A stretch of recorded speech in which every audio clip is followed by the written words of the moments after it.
नमस्ते विद्यार्थियों। आप सबका एमए उत्तरार्ध संस्कृत की कक्षा में पुनः स्वागत है।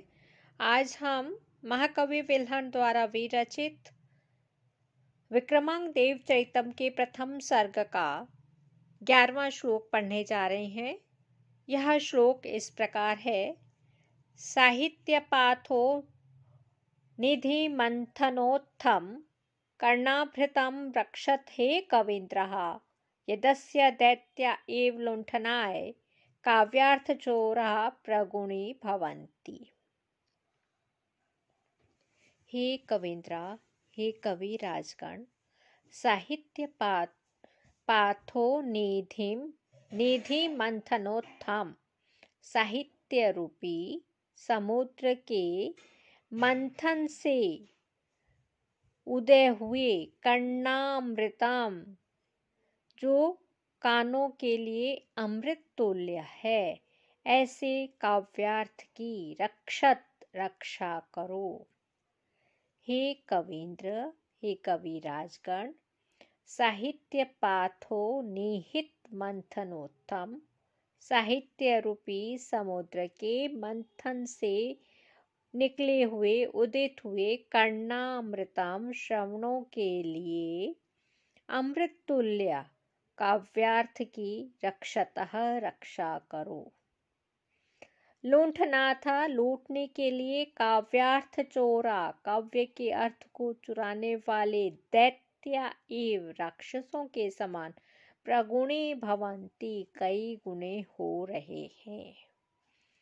भावार्थ यह है कि अमृत के सदृश काव्यार्थ जिसका प्रादुर्भाव साहित्य रूपी सागर के मंथन से होता है और उस काव्य अमृत पर अपना अनपेक्षित अधिकार जमाने वाले नक्काल कवि उसी प्रकार उसे लूटने के लिए तैयार रहे हैं जैसे समुद्र मंथन के बाद निकले हुए अमृत को छीनने के लिए राक्षसों की शक्ति और अधिक बढ़ गई, अर्थात राक्षस और अधिक शक्तिशाली बनकर वहां आ जमे। इसलिए महाकवियों के प्रति विल्हण कवि का यह संकेत है कि नक्काल कवियों से वे अपने काव्यार्थ को बचाएं, अर्थात अपने काव्यार्थ की रक्षा करें, जिससे राक्षसों की भांति नक्काल कवि उस काव्य अमृत को लूटकर नहीं ले जा सके। कवीन्द्रा इस समस्त पद का विग्रह होगा कविषु कविनाम वा इंद्रा। तत्पुरुष समास है। कर्णामृतम कर्णयो अमृतम, यहाँ पर षष्ठी तत्पुरुष समास है।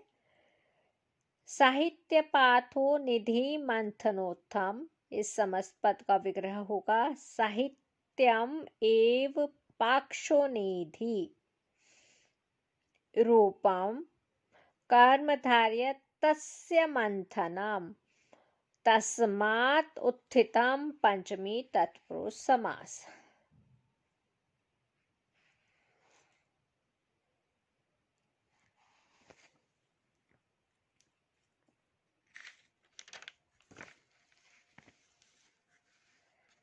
प्रगुणी भवंती प्रउपसर्ग गुण पद है। च्वे प्रत्यय और भवंती में भू धातु, लट लकार, प्रथम पुरुष बहुवचन। दैत्यः दिति से अण प्रत्यय तदितांत पद है। प्रथमा विभक्ति बहुवचन में दैत्य बनता है। प्रस्तुत पद्य में रूपक, उपमा तथा काव्यलिंग अलंकार है। वैदर्भी रीति तथा माधुर्य गुण तथा पद लालित्यपूर्ण संरचना एवं श्रुति अनुप्रास की स्थिति है।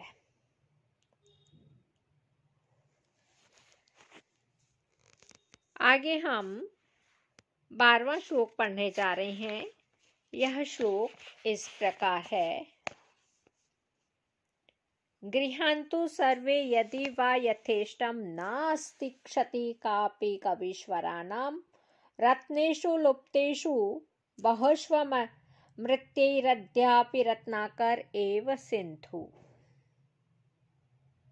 यथेष्टम यानी अपनी इच्छा से, क्षति ही हानि अपनी इच्छा अनुसार भले ही, अमृत्यय यानी विभिन्न देवों और दैत्यों के द्वारा अपनी इच्छा से, यथेष्टम यानी अपनी इच्छा से, भले ही सर्वे सभी लोग काव्य अमृत को ग्रहण करके, यथेष्टम गृह्णन्तु यानी काव्य अमृत को ग्रहण करके, इसमें कवीश्वराणाम कापि क्षति नास्ति, इसमें यहाँ कवियों की कोई हानि नहीं है, क्योंकि अमृत्यय जो अमृत्य हैं यानी देवता और दैत्य, देवों और दैत्यों के द्वारा बहुषु रत्नेषु लुप्तेषु अनेक रत्नों को समुद्र से निकाल लिए जाने पर भी सिंधु जो समुद्र है अद्यापि रत्नाकर एवि आज भी रत्नाकर ही कहा जाता है। भावार्थ यह है कि चोर कवि यदि कवीश्वरों के काव्यार्थ की चोरी भी कर ले तो उन महाकवियों के काव्यार्थ भंडार में कोई कमी नहीं आ सकती। इस तथ्य की सिद्धि के लिए महाकवि विल्हण ने एक पौराणिक दृष्टांत प्रस्तुत किया है, जिसका आशय यह है कि प्राचीन काल में देवताओं तथा राक्षसों ने समुद्र का मंथन करके 14 रत्नों को निकाल लिया था, किंतु फिर भी उस समुद्र को ही लोग अब भी रत्नाकर अथवा रत्नों का भंडार या आकर कहते हैं।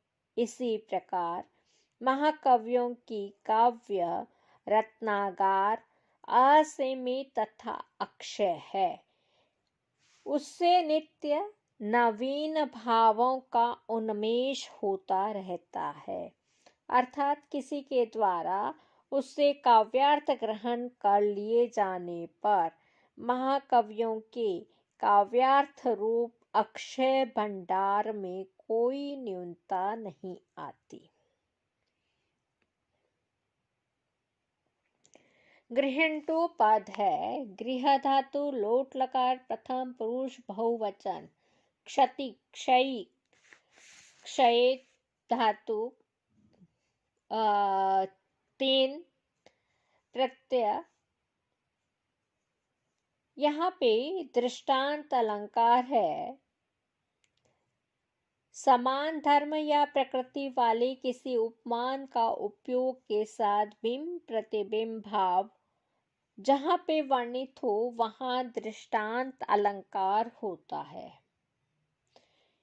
यहाँ रत्नाकर से महाकवियों का बिंब प्रतिबिंब भाव प्रदर्शित किया गया है, अतः यहाँ पर दृष्टांत अलंकार है। काव्यार्थ चोरों के प्रति आक्षेप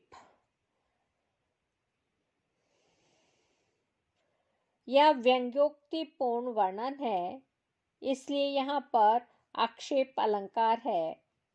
कवीश्वरों के पास काव्यार्थ भंडार की अक्षय निधि होने के कारण प्रदर्शित करते हुए उनकी हानि का अभाव वर्णित है, इसलिए यहाँ पर काव्यलिंग अलंकार है। आज हम यहीं पर समाप्त करते हैं, कल पुनः मिलेंगे। आप सब लोगों ने पुस्तक खरीद ली होगी।